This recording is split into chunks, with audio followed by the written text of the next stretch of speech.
حضرت ادریس علیہ السلام اللہ کے برگزیدہ نبی تھے جن کا ذکر قرآن مجید اور احادیث میں آیا ہے۔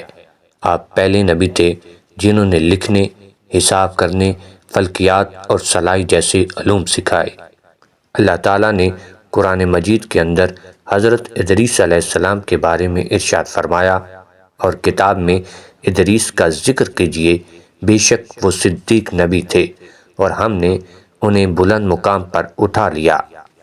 یہاں بلند مقام سے مراد یہ لی جاتی ہے کہ اللہ نے حضرت ادریس علیہ السلام کو آسمان پر اٹھا لیا تھا۔ مفسرین کے مطابق حضرت ادریس علیہ السلام پہلے نبی تھے جنہوں نے لکھنے کا فن سکھایا اور انسانوں کو تحریر اور حساب کی تعلیم دی۔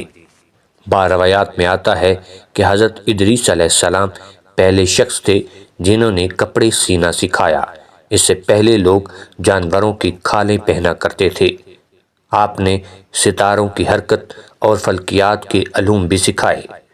حضرت ادریس علیہ السلام وہ پہلے نبی تھے جنہوں نے ظالم قوموں کے خلاف جہاد کیا اور لوگوں کو اللہ کی توحید کی دعوت دی۔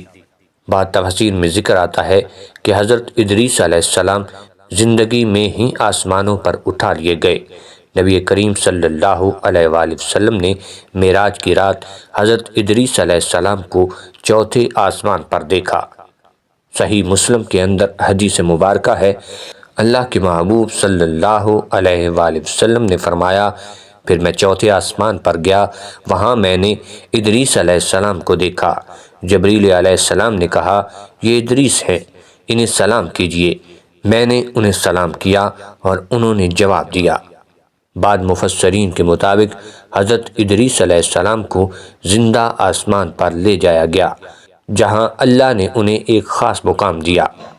کچھ روایات کے مطابق آپ آسمان پر زندہ اٹھائے گئے اور وہیں انتقال کر گئے۔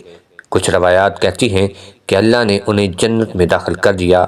یہ واقعہ ہمیں علم، صبر، توحید اور اللہ کی قدرت پر یقین کا سبق دیتا ہے۔